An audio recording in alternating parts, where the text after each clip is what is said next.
Thank you for staying for the news. We start with politics, and in our first story, former flag bearer, actually hopeful of the New Patriotic Party, Alan Kyerematen, is worried about the over-politicization of issues in the country. He says this is an affront to development.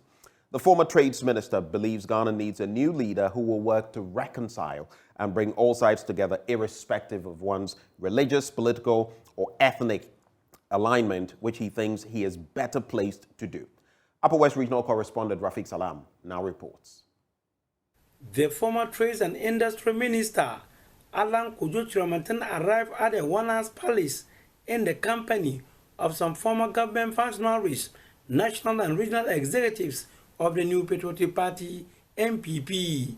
The overlord of the Volta traditional area, now Hussein Sidi Pilepo IV, was not present during the meeting, and the paramount chief of the Peri traditional area, Na Abdullahi Abubakar Kunjoku, stood in for him. Send a message that will give to the people, which they will understand. And trust that when you come to power, you can execute it. Then they will vote for you. Alan Kyerematen told the Wala chiefs of his mission of wanting to become the flag bearer of the NPP based on his track record of providing jobs for the people, especially among the youth. As citizens of this country, we should go beyond politics and look for a new leader who can provide the leadership to move Ghana from growth and stability to economic transformation. As a politician, over the last 30 years, I've been talking about three things: jobs, jobs, jobs.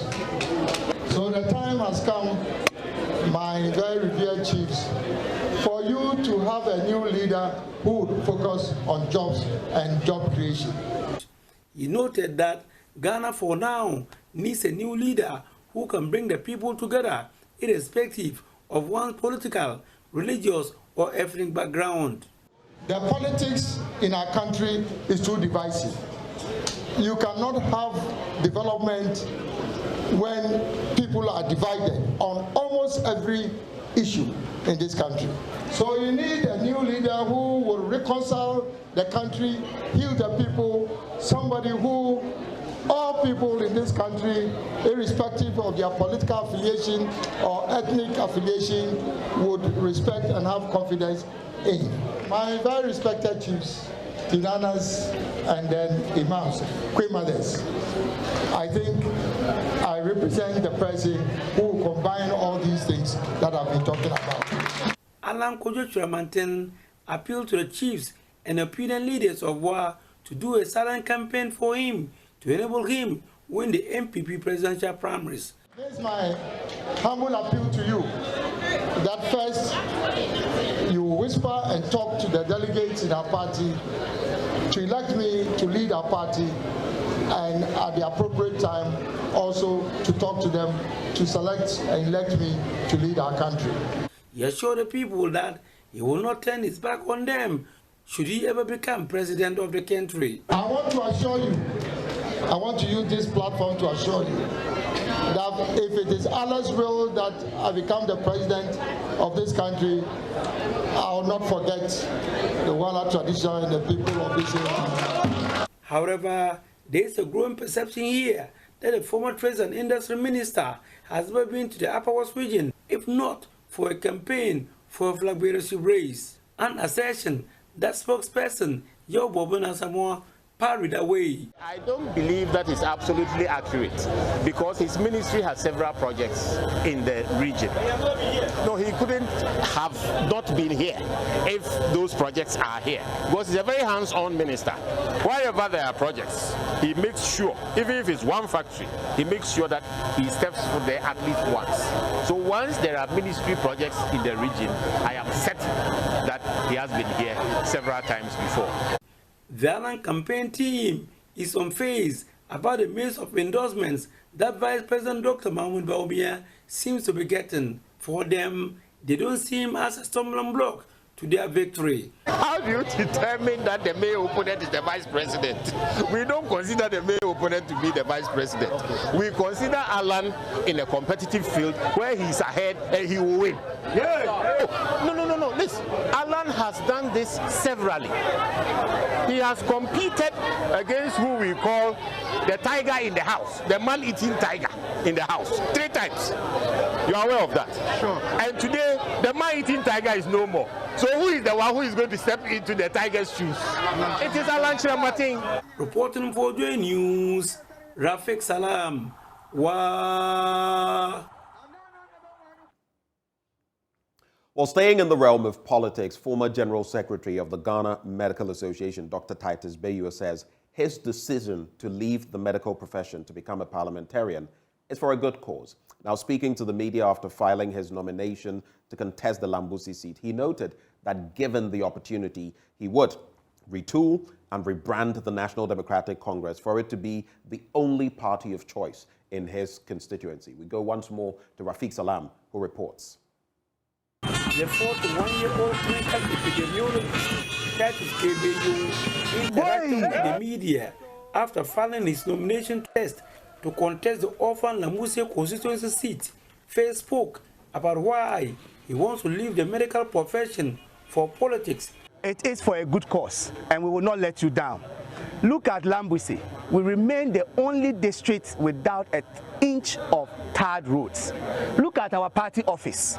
It is nothing to write home about. We have to do this address outside because of the sheer heat, lack of a light, and anything in the party office.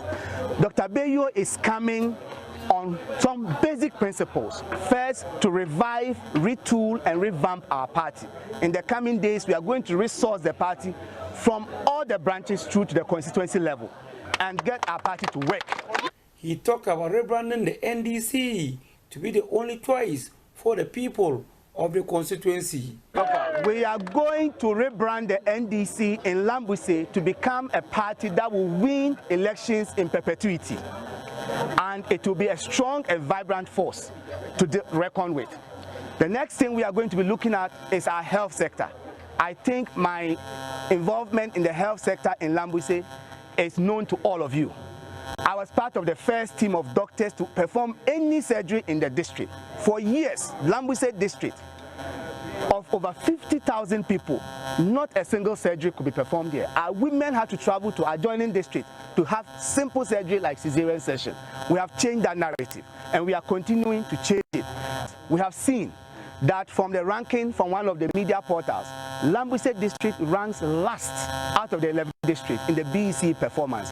We need to improve the numeracy, the literacy, and the performance of our students. And I have made a pledge that by the time my first tenure will end, Lambusi will have a functional community library where our children can sit and read. Dr. Bayu is expected to slug it out with former MP of the area, Edward Kala Iwaladere, and Dr. Emmanuel Kambampanyang on May 13. At Pahalari in the West constituency, incumbent member of parliament, Dr. Gofeseri Jesao, also filed for a second time in parliament and hope to be second time lucky. You would realize that as a lawmaker, I have tried my possible best to make sure that I qualitatively represent the people of Wa East in the House of Parliament. I have played various roles, pronounced and a lot of issues of national interest. I have represented and articulated the needs and challenges of the people of Wa East in the area of roads, in the area of agriculture and its support, in the area of education, in the area of health, in the area of poverty alleviation. I have said a lot of things to draw government attention and decision holders and policymakers on these issues. Given another term, will you do things differently? A lot of new things are still required. We still have gaps in performance of our people. Development, if you check the last leak assessment by local government services, you will see that the Wa East district actually was flagged red. Let's talk male-female equity now, and the Ghana Armed Forces is seeking to address challenges that impede the deployment of women for United Nations peacekeeping operations. Project Coordinator Colonel William Abochi reveals that the majority of women in the force are in the Service Support Unit, which is a major challenge. There is more in this report by Jacqueline and Soma Yabua. According to the UN, women play a key role in peacekeeping, but the number of women in peacekeeping operations in Ghana is low. The Ghana Armed Forces Project Coordinator, Colonel William Abochi, stated that it is very essential to encourage more women to join the armed forces without limiting them based on gender roles. The high numbers want to apply already, but we want them to apply to go to the combat and the combat support units. Now, the research found out that majority of our women are in the service support units, nurses, clerks, signal women, and all that. So you hardly see women in infantry, in armor units, and in airborne. So we have to tell them that opportunities are there. If you want to be whatever you want to be, apply. You can be taken and you achieve your dream. He also revealed that the project intends to institutionalize gender training in the Ghana Armed Forces, which will equip soldiers on gender issues before they graduate. We first try to institutionalize gender training in Ghana Armed Forces. This wasn't there. Once in a while, there could be a course here or there. Now, we identified 4 levels which we can do this. The basic entry level for recruits and officers, young soldiers level and young officers level, senior NCOs course levels and junior staff course division, and then sergeant majors courses, and then senior staff course for officers. So by doing this, we expect that by the time any soldier comes into the system and operates for 4 or 5 years, you would have been gender aware, your culture would have been influenced, and you will create a better or a gendered working conditions for everybody in the Ghana Armed Forces. Program Officer for Women, Peace and Security Institute at the Kofi Annan International Peacekeeping Training Center, Agnes Agbevadi, is optimistic that Ghana's armed forces will develop and implement a policy addressing the most pressing gender issues. I mentioned that as part of the intervention to achieve that this project is to help Ghana Armed Forces to have a gender policy, a comprehensive one, of course, that will guide the process of mainstreaming gender in Ghana Armed Forces. We are looking at a number of things that has to do with the promotion, recruitment into Ghana Armed Forces, paternity leave, maternity leave. A lot of things will come on board, discussion within this framework of developing the policy for Ghana Armed Forces. And this, at the end of the day, we believe will be accepted by the top leadership and it will be adopted. The team has visited about 10 garrisons so far, and about 14,000 military and civilian employees have been sensitized. Jacqueline and Soma Yabua's report read to you. On to dental health now, and the oral health department of the Tichiman Holy Family Hospital is asking young men and women to do more to improve their oral health. Head of Department Dr. Clement Obeng-Eni says his outfit will help promote this cause among the youth. Anas Sabit has more as the hospital commemorated World Oral Health Day. Every year on March 20, people all over the world observe the World Oral Health Day with the main goal of raising awareness of the importance of oral health. The main purpose of observing this day is to, amongst other things, urge people to practice good oral hygiene, care for their teeth, and to educate them on how to avoid dental issues. Here in the Tichiman municipality, the Oral Health Department of the Holy Family Hospital is collaborating with the Tichiman Senior High School to mark this day. Dr. Clement Obeng-Eni is a specialist oral surgeon and the head of the Oral Health Department of the Holy Family Hospital. This morning we are here in the Tichiman Senior High School to celebrate the World Oral Health Day, which falls on the March of every year. And we are here, first of all, to celebrate with all our colleagues all over the world to create oral health awareness to these young people and also the staff. just so they can pay more attention to their oral health and also for their general health eventually. He highlighted that the team is engaging students at the senior high school level this year to help address the rising oral health conditions, particularly amongst the youth. We've realized that adolescents, those of primary or basic school level, really do suffer a lot of these oral health conditions. And you realize when they are even in boarding houses and all that, they get all these oral health conditions, the pain, they come in and it's really a burden on them, disturbing their academic calendar and all that. And so that is what partly influenced our decision to come to Techiman Senior High School. Dr. Clement Obieni was, however, quick to admonish these students to be ambassadors of the oral health campaign by educating their parents and peers at home. The younger generation are more informed, they are very intelligent. Our mothers, not everybody is so enlightened about things like this. So we believe that these ones who are young, very energetic and enlightened can also, with the educational section that was given to them, can go back home, educate their younger siblings and even their parents back home.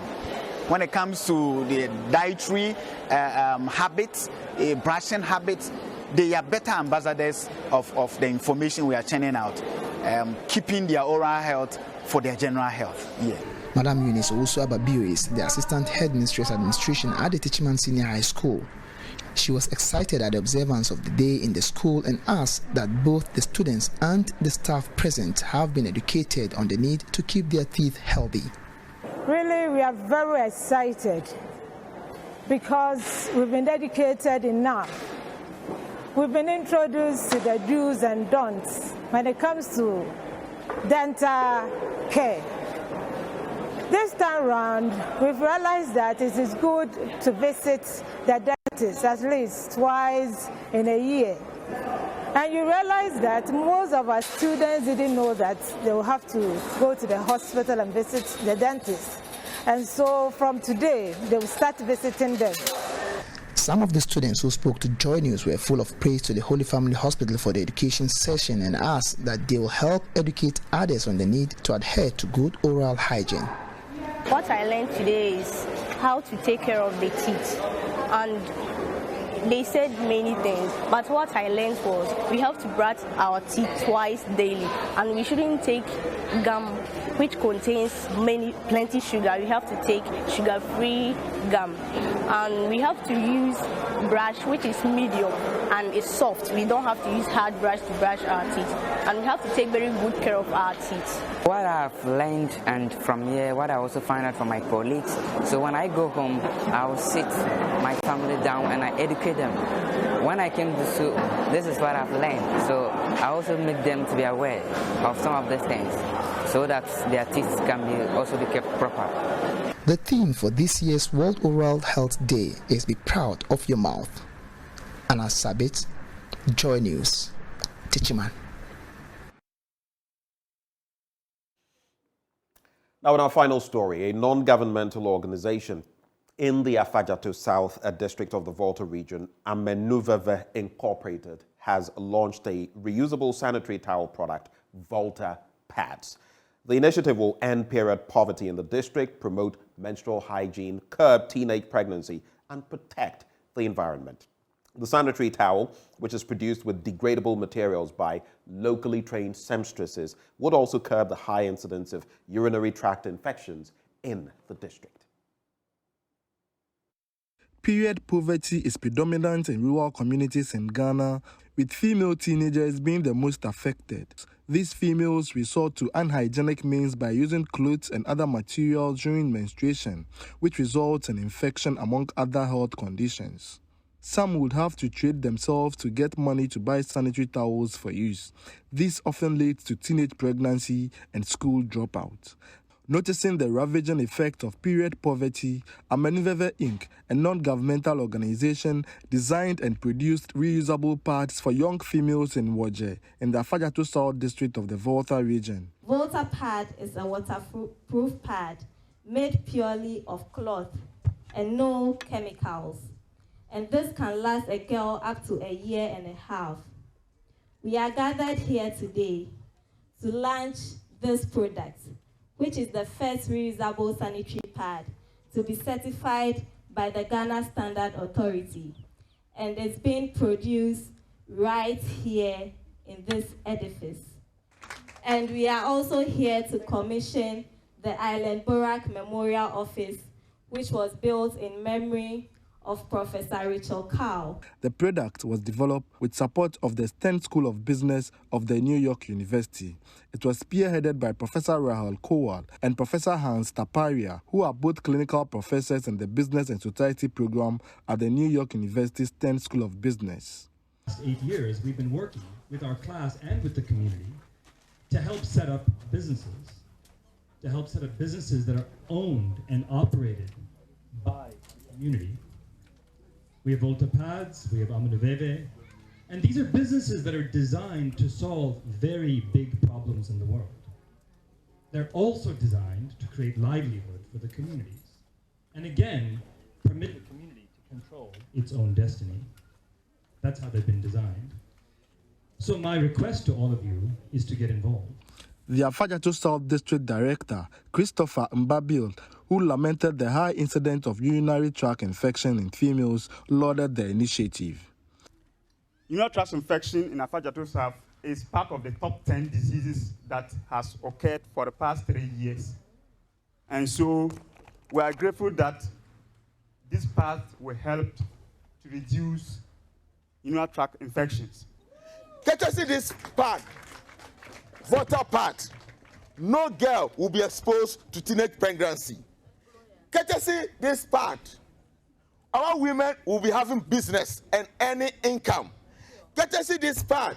Our girls will be saving money because when you buy the pad once, you are using it for 1.5 years. Get us in this pad. Finally, we are sustaining our environment. We are protecting our environment. To this, I say Amunuveve INC. Thank you very much. To the initiators, thank you very much. Fred Kwame Asari, Joy News, Waje.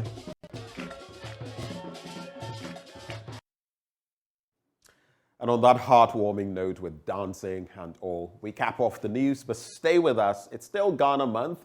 We're serving you the news review up next with energy analyst Kojo.